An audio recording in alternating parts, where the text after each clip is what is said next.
எடப்பாடியோட interpretation டிஃப்ரெண்ட்டாக இருக்குது. ஒரே ஒரு வார்த்தையை வச்சுட்டு எப்படி விளையாட முடியுங்கிறத விளையாடி இருக்க எடப்பாடி. அமித்ஷா சொன்னது கூட்டணிங்கிறது, அவர் சொல்றாரு அமித்ஷா கூட்டணி அப்படின்ற மட்டும் தான் சொன்னாரு, ஆட்சின்னு சொல்ல அப்படின்ற மாதிரி ஒரு ஒரு பிம்பத்தை கொண்டு போறாரு. ஓகே.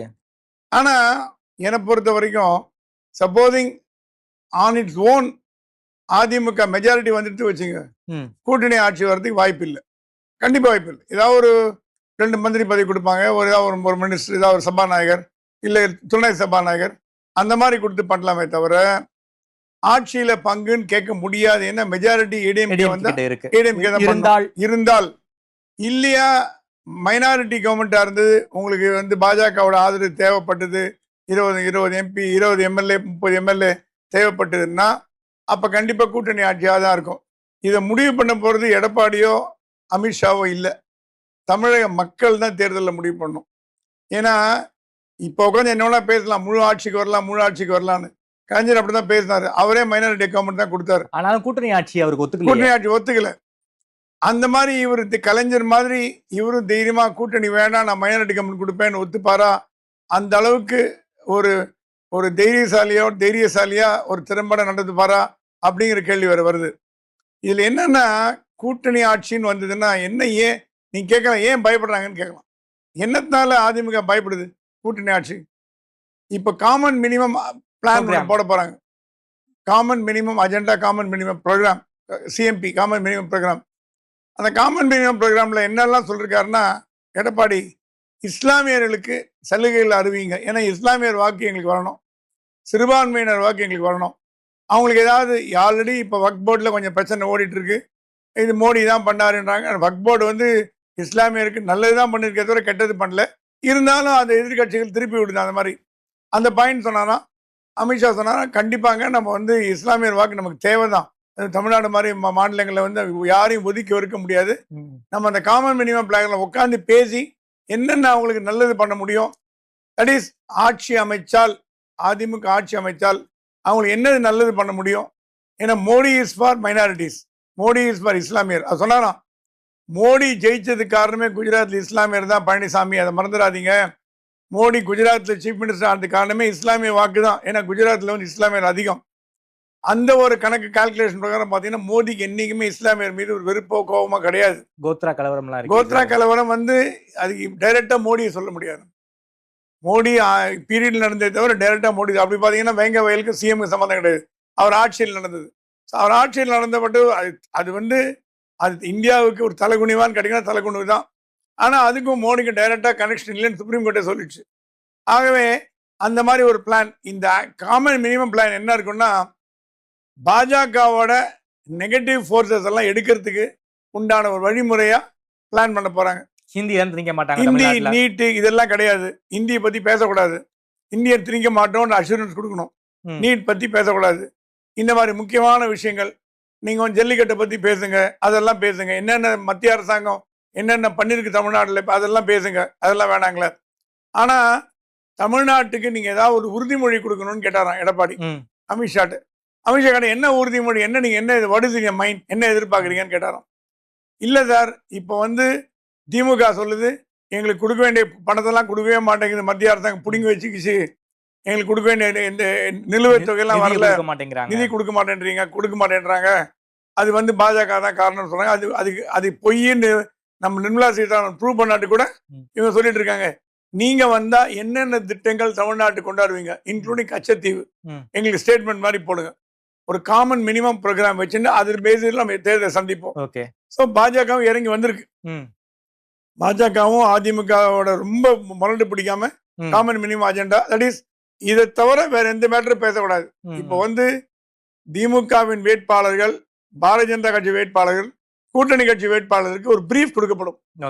இந்த மேட்டர் தான் நீங்க பேசணும், இந்த மேட்டர்லாம் பேசக்கூடாது, இந்த மேட்டரை பத்தி பேசணும், சிறுபான்மையினர் திட்டி பேசக்கூடாது, இஸ்லாமியரை வந்து மரியாதையா ட்ரீட் பண்ணோம், அவங்களுக்கு உண்டான அவங்களுக்கு ரெஸ்பெக்ட் கொடுங்க. ஏன்னா எடப்பாடி மாத்தி மாத்தி மாத்தி மாத்தி சொன்னது இஸ்லாமியர் வாக்கு எங்களுக்கு வராம போச்சுன்னா என்ன பண்றது, பாஜகவோட கூட்டணி வைக்கிறதுனால இஸ்லாமியர் ஓட்டு வராதுன்னு சொல்ல முடியாது.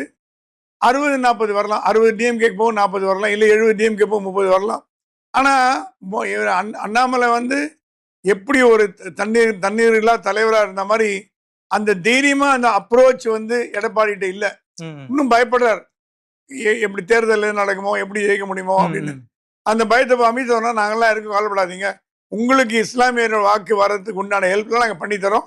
காமன் மினிமம் அஜெண்டால நம்ம 2 கட்சியும் என்ன பண்ண போறது, தேர்தல் 26 தேர்தலுக்கு பிறகு மத்திய அரசாங்கத்தோட திட்டங்கள் ஒரு 4 திட்டங்கள் அறிவிக்கிறோம். குழந்தைகளுக்கு படிப்பு நல்ல நவோதயா பள்ளிக்கூடம் கொண்டு வரும். முக்கியமான மேட்டர், நவோதயா பள்ளிக்கூடம் கொண்டு வரும். நவோதயா பள்ளிக்கூடங்களை வந்து எம்ஜிஆர் எதிர்த்தாரு சார். எடப்பாடி பழனிசாமி ஓகே எம்ஜிஆர் எதிர்த்தார். ஏழைங்களுக்கு இலவசமா இல்ல ரொம்ப குறைந்த முறையில் ஃபீஸ் கிடைக்கிற ஒரே காரணம் நவோதயா பள்ளிக்கூடங்கள் தான். அதனாலதான் வந்து உங்களுக்கு வந்து இப்போ கேந்திரிய வித்யாலயா இருக்கு. கேந்திரிய வித்யாலயா எதிர்க்க முடியுமா உங்களால? அது மத்திய அரசாங்கத்தோட பள்ளிக்கூடம் தானே. அங்க மாதிரி ஸ்டாண்டர்ட் ஹை ஸ்டாண்டர்ட் அட்மிஷனே கிடைக்காது.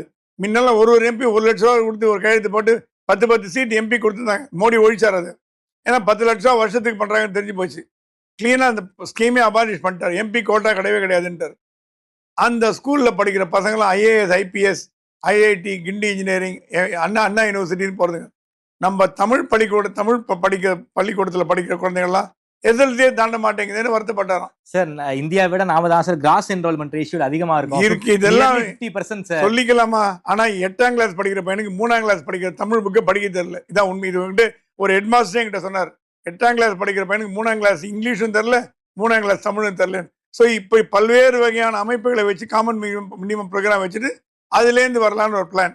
ஸோ நீங்க கேட்ட கேள்வி என்னன்னா, எடப்பாடி பிளஸ் அமித்ஷா கூட்டணியை பத்தி இப்போ அமித்ஷா சொன்னா அவர் பேசட்டும். யாரோ சொன்னாங்களா டெல்லி அமித்ஷா இந்த மாதிரி பேசினா Edappadi, let him talk, what is there, அவர் பாட்டு பேசிட்டு போறாரு, நம்ம ஏன் தடுக்கணும்? பேசிட்டு போட்டோம். நம்ம தேர்தல் முடிஞ்சு ரிசல்ட் வந்த அப்புறம் பார்த்துக்கலாம். அமித்ஷா ரொம்ப கான்ஃபிடென்ட்டா இருக்காரு கூட்டணி ஆட்சியா வரப்போறதுன்னு. ஆனா இப்பவே சொல்லி அவங்க மனசு வருத்தப்பட வைக்க வேண்டாம். ஏன்னா அவங்கள கூட்டணிக்குள்ள கொண்டு வந்ததே பகீரத பிரயத்தனம் பண்ணி கொண்டு வந்திருக்காங்க. இதுல போய் அவங்க மனசு வருத்தப்படி பண்ணி அப்புறம் ஏதாவது போச்சுன்னா, அதான் சொல்லிட்டாராம், யாரும் தமிழ்நாட்டில் பாஜக அதிமுக விமர்சனம் பண்ணக்கூடாது. ஏதாவது பிரச்சனைன்னா கோஆர்டினேஷன் கமிட்டி ஒன்று போட போறோம். ஹெச் ராஜா, வானதி சீனிவாசன், பொன்னார், தமிழிசை, இவங்கெல்லாம் சக்கரவர்த்தி, இவங்கெல்லாம் கோஆர்டினேட் கமிட்டி. அந்த கோஆர்டினேட் கமிட்டி தான் சீட்டு பேச போகுது. தனியா மாநில தலைவர் கமிட்டியில் இருப்பார். ஒரு கமிட்டி மாதிரி போட்டு அந்த குழு வந்து தான் போய் உட்காந்து எந்தெந்த சீட்டை ஐடென்டிஃபை பண்ணி டெல்லிக்கு எடுத்துட்டு போய் அப்ரூவல் வாங்கிட்டு வரும். அந்த குழு எடுக்கிறதுனால நாளைக்கு தனிப்பட்ட ஒருத்தர் நாள் தான் கட்சி தோத்துதுன்னு ப்ராப்ளம் வரக்கூடாது. தனிப்பட்ட ஒருவர் முடிவு அப்படிங்கிற பேச்சு வரக்கூடாது. குழு அமைச்சு போட்டிருக்காங்க. அந்த குழு தான் ஷீட் ஷேரிங் பண்ண போறது, யாருக்கு என்ன தொகுதி ஐடென்டிஃபிகேஷன் எல்லாம் பண்ண போறது. ஆனா பாஜக அவனு சொல்லித்தான், எல்லா தொகுதியிலையும் போட்டி போடாம எங்க நமக்கு வெற்றி அதிகமோ அங்க மட்டும் போட்டி போட்டா போதும், மீதியை வந்து நம்ம கூட்டணி கொடுத்துருவோம். வெற்றி நம்ம இது போன வாட்டி என்ன பண்ணாங்க, எல்லா தொகுதி எந்தெந்த தொகுதி தோல்வியோ அங்கெல்லாம் போட்டாங்க. இந்த வாட்டி செலக்ட் பண்றது கோஆர்டினேட் கமிட்டியோட வேலை.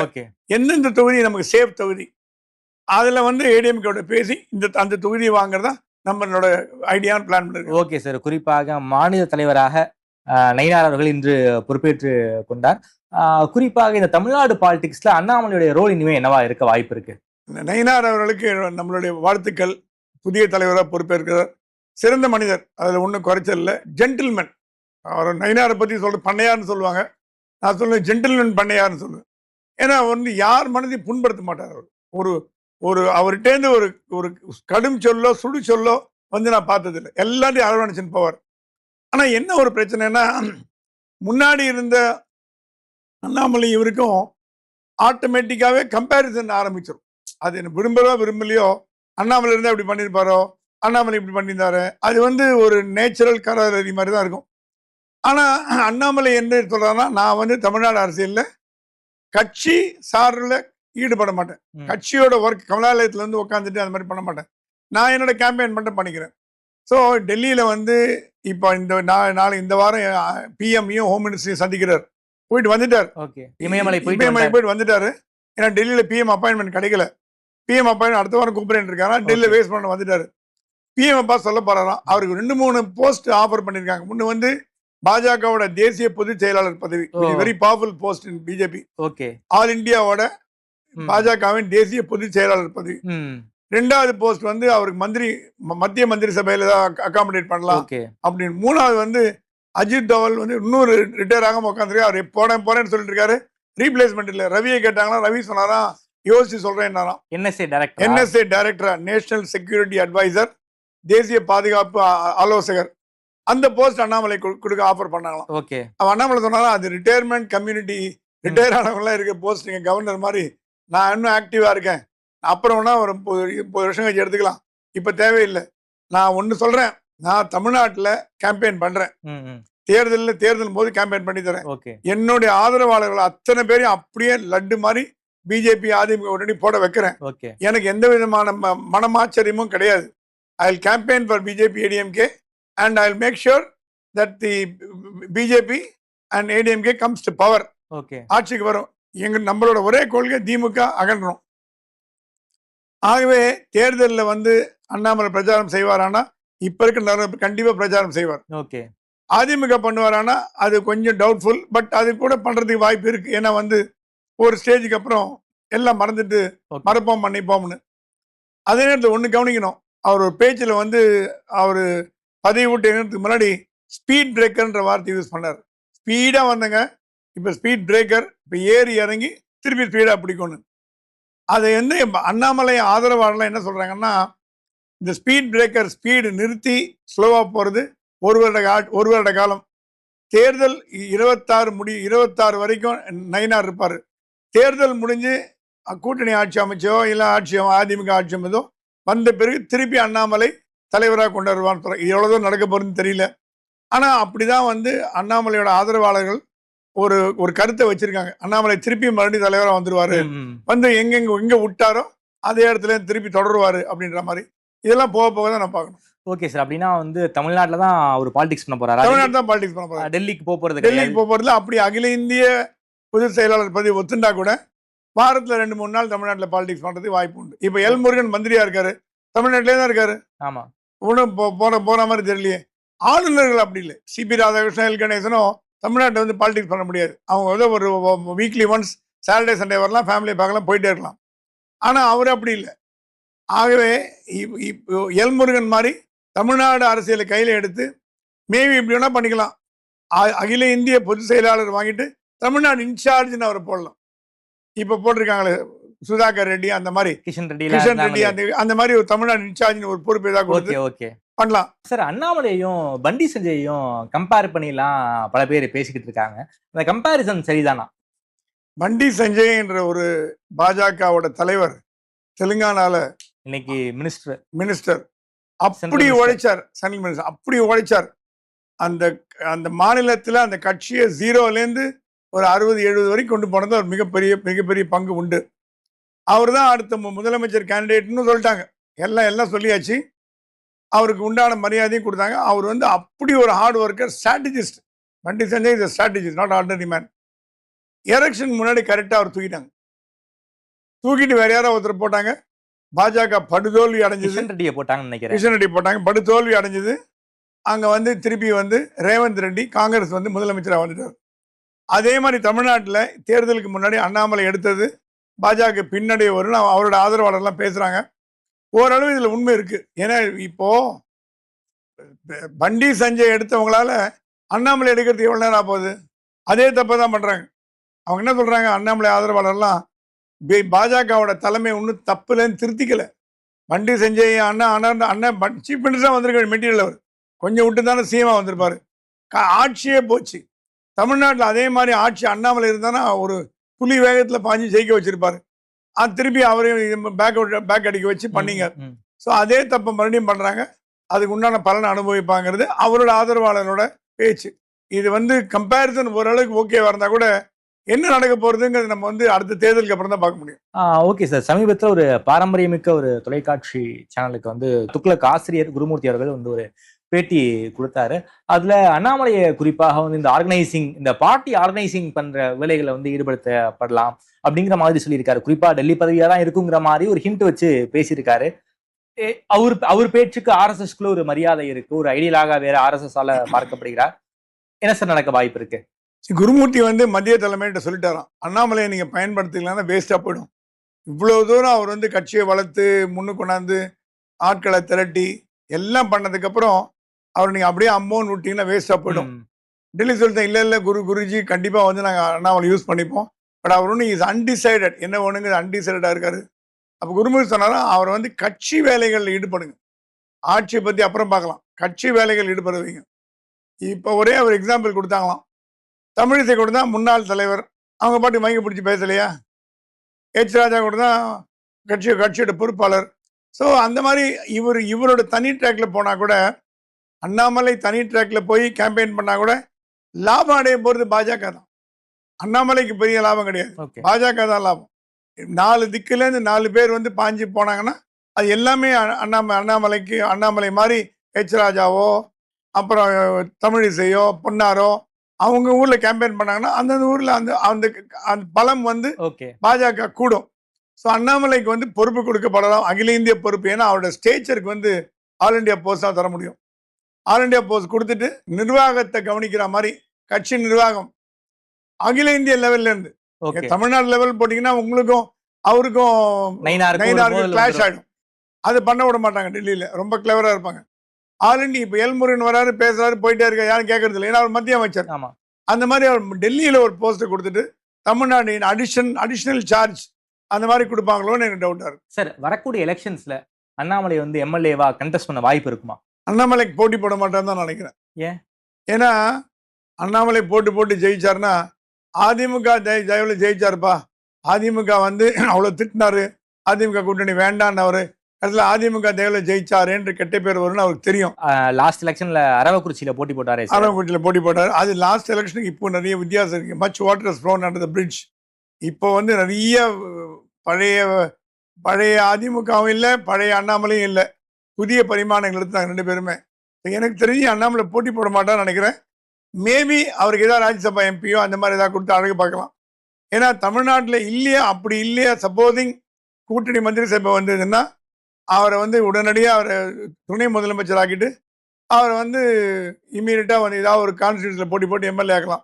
நடுவில் நான் ஒரு விஷயம் கேள்விப்பட்டேன், அமித்ஷா கேட்டாராம், find out the formalities of doing MLC சட்ட மேல் சபை ஏன் தமிழ்நாட்டில் ஒழிக்கப்பட்டதுன்னு ஒரு ஃபைல் கேட்டாராம் அமித்ஷா.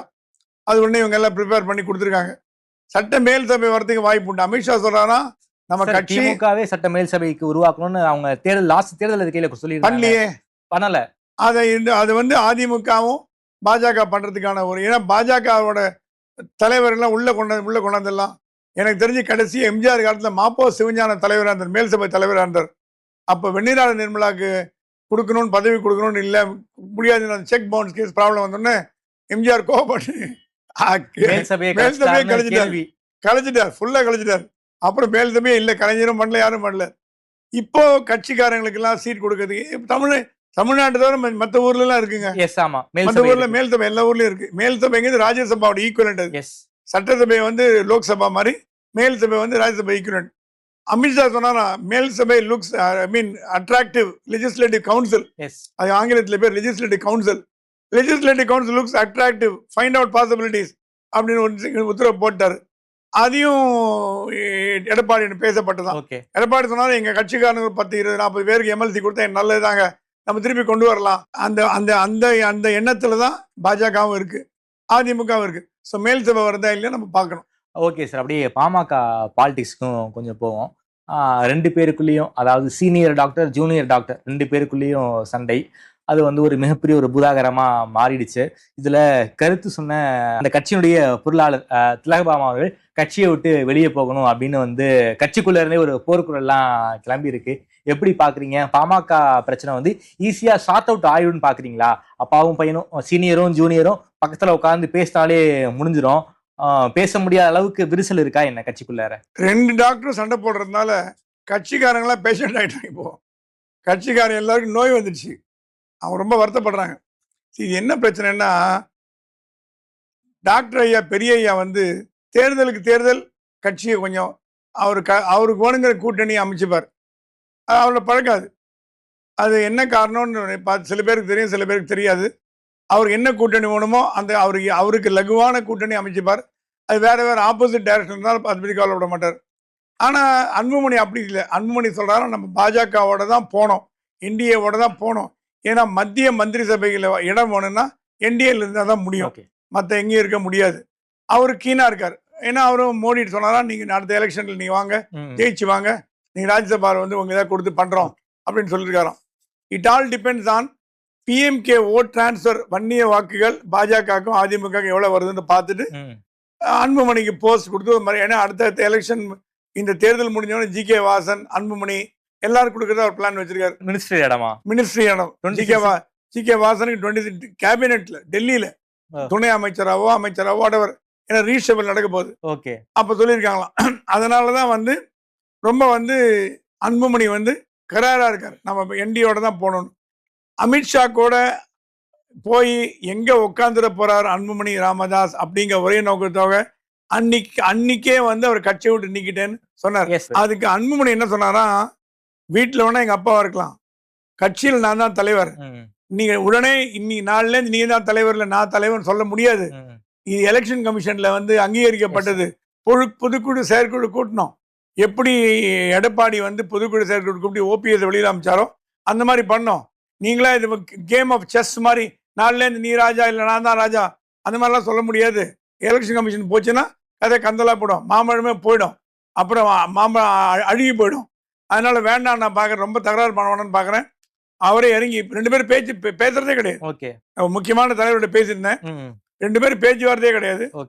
என்ன காரணம்னா சௌமியா அன்புமணி வருது பெரியவருக்கு பிடிக்கல, முகுந்தன் வருது அன்புமணிக்கு பிடிக்கல. சரி, ஒரே குடும்பத்துல 4 பேர் ஒரு கட்சியில் இருந்தாங்கன்னா முக்கியமான பெருந்தலைவர்கள் 4 ஃபர்ஸ்ட் ஃபேமிலி, இதுதான் நடக்குங்கிறது நம்ம எதிர்பார்க்கலாம். இப்ப எல்லாம் பாத்தீங்கன்னா அப்பா பையன் சண்டை வந்து பிஎம்கேல மட்டும் இல்ல, வைகோ துரை வைகோ கூட வந்திருக்கு மல்லை சத்யா மேட்டர்ல. ஆமா, பெரிய சண்டை ஆயிடுச்சு. ஆமா, மல்லை சத்யா எடுத்தே ஆகணுங்கிற துரை வைகோ, என்னோட மனசாட்சி எடுக்க முடியாதுங்கிறார் வைகோ. துரை வைகோ வந்து எடுத்து ஆகணுங்கிறார். எதுக்காக சார் மல்லை சத்யாவை தூக்கணும்னு வந்து போர்க்குடி? ஒண்ணு இல்ல, அவரோட பாப்புலாரிட்டி கண்டி இவர் பயப்படுறாரு. யாரு? மல்லை சத்யாவோட பாப்புலாரிட்டியும் அவரோட திறமையும் பார்த்து அச்சப்படுறார் துரை வைகோ. அவர் வந்து எம்பியா இருக்காரு சார் துரை வைகோ. அவர் வந்து எம்எல்ஏவா தான் ஆக முடியும், எம்எல்ஏவா தான் ஆக முடியும். அவர் என்ன பயப்படுறாரா, நாளைக்கு அப்பாவுக்கு பிறகு கட்சியை கைப்பற்ற என்ன பண்றதுன்னு யாரோ போட்டு கொடுத்துட்டாங்க அவர்கிட்ட. ஏன்னா Mallai Sathya is a talented person. அது இல்லாம வைகோவோட நிழல் மாதிரி இருக்காரு, நிழல் மாதிரி இருக்காரு. அப்படியே ஒரு வைகோவோட அச்சுன்னா வைகோ என்ன நினைக்கிறாருங்கிறத அவர் ஃபேஸை பார்த்து சொல்லக்கூடியவர். அந்த வைகோவோட க்ளோஸா இருக்கிறது துரை வைகோக்கு பிடிக்கல. நம்ம தான் க்ளோஸ் ஆகணும், இவர் எப்படி நடுவில் உட்காந்துருக்காரு. ஏன்னா வைகோ வந்து எதுவாக இருந்தாலும் மல்லை சத்யா கேட்க பண்ண மாட்டார். மல்லை சத்யா இது ரைட் ஹேண்ட் மேன். அந்த பவர் பாலிடிக்ஸ் வந்து எம்டிஎம்கேலையும் ஓடுது, பிஎம்கேலையும் ஓடுது. ஏதாவது முடிவு வர வாய்ப்பு இருக்கா? பிஎம்கேல செட்டில் ஆயிருமா? PMK settle. எம்டிஎம்கே வந்து ஸ்டாலின் சொல்லிட்டாராம், புஷ் போது நிறுத்துங்க, சும்மா அது சண்டை போடக்கூடாது, அப்புறம் கூட்டணி கெட்ட பேர் ஆயிடும், எல்லாம் வாய மூடுங்க. ஒரு அதட்டல் போட்டா வாய மூடிக்குச்சு, அங்க எல்லாம் சரியா சால்வ் ஆயிடுது. இங்க வந்து பாஜக சொல்லிடுச்சான், நம்ம தலையிடக்கூடாது, பாமக உள்கட்சி விவகாரம் நம்ம தலையிடக்கூடாது, நான் அவங்களே சால்வ் பண்ணிப்பேன், அவங்களே தீர்த்துப்பாங்க, நம்ம தலையிடக்கூடாது. அந்த விஷயத்துல பாமக வந்து ரொம்ப வந்து ஒரு ஹாப்பி, சரி பாஜக நம்ம கிட்ட வரல, நமக்கு இன்டர்ஃபியர் ஆகலன்னு. இது எப்படி போகும்னு தெரியல. ஏன்னா திலகமாமா வந்து ரொம்ப ஒரு அநாகரிகமான வார்த்தையெல்லாம் பேசுவார் பொது செயலாளர். அது வந்து மயில் ராவணன், அது அன்புமணிக்கு பிடிக்கல. ஏங்க இந்த மாதிரி எல்லாம் பேசுறீங்க? வந்து அன்புமணியோட ஆதரவாளர், நல்ல சிறந்த பேச்சாளர். அவங்க போன வாட்டி திண்டுக்கல் தேர்தலில் போட்டி போட்டாங்க, ஐபிஎஸ்சாமி போட்டி போட்டாங்க. நல்ல ஒரு பாமகவோட ஒரு முக்கியமான தலைவர்கள் ஒருத்தரா பார்க்கப்படுறாங்க. அவங்களும் வந்து இந்த மாதிரி பண்ண உடனே இப்ப என்ன போச்சு, இப்ப அதுவே. ஆனா எனக்கு தெரிஞ்சு இது பெரிய லெவல்ல போரா வெடிக்கும்னு தோணல. இப்படி கொஞ்சம் சண்டை கண்ட வந்துடும். ஏன்னா வக்கீல் பாலு எல்லாம் சமாதானப்படுத்தி ஜி.கே. மணி சமாதானப்படுத்துறாரு, வக்கீல் பாலு சமாதானப்படுத்துறாரு. அவங்க எல்லாம் வந்து சைதை துரைசாமி உள்ளே இறங்கிட்டு அவர் பண்றாரு. அவரு என்ன சைதை துரைசாமி சொல்றாருன்னா, தமிழ்நாட்டில் டிஎம்கே போகணும்னா எல்லாம் ஒன்னா சேரணுங்க. சைதை துரைசாமி வந்து இப்போ இது joining force for BJP and ஏடிஎம்கேன்னு சொல்றாங்க. அவர் ஒரு க்ளூ மாதிரி ஒட்ட வைக்கிறாராம். ஏன்னா அவருக்கு ஜூனியர் தாங்க எடப்பாடி, அவருக்கு ஜூனியர் தான், இருக்கிறவங்க எல்லாமே அவருக்கு ஜூனியர் தான். செங்கோட்டையனோட இடத்த இப்ப வந்து சையது துரைசாமி எடுத்துட்டார். சையது துரைசாமி தான் வில் பி எல்லாம் இந்த கட்சியோடு நடக்கிற இந்த பிரச்சனைகள் எல்லாம் சால்வ் பண்ற பொறுப்பு அவர்கிட்ட தான் கொடுக்கப்படும் கேள்விப்பட்டேன். திமுக பாஜகவுக்கு எந்த வகையில பிரஷர் கொடுக்கணும் அந்த வகையில பிரஷர் எல்லாம் கொடுத்துக்கிட்டே இருக்காங்க. இந்த கவர்னர் கேஸ் திமுகவுக்கு சாதகமா ஜட்ஜ்மெண்ட் வந்திருக்கு. ஜனாதிபதிக்கே ஒரு மசோதா கையெழுத்து போடுவதற்கு ஒரு டைம் ஃப்ரேம் வந்து சுப்ரீம் கோர்ட் வந்து பிக்ஸ் பண்ணியிருக்காங்க. திமுக போட்ட வழக்கு திமுக கொடுத்த அழுத்தம் தான்.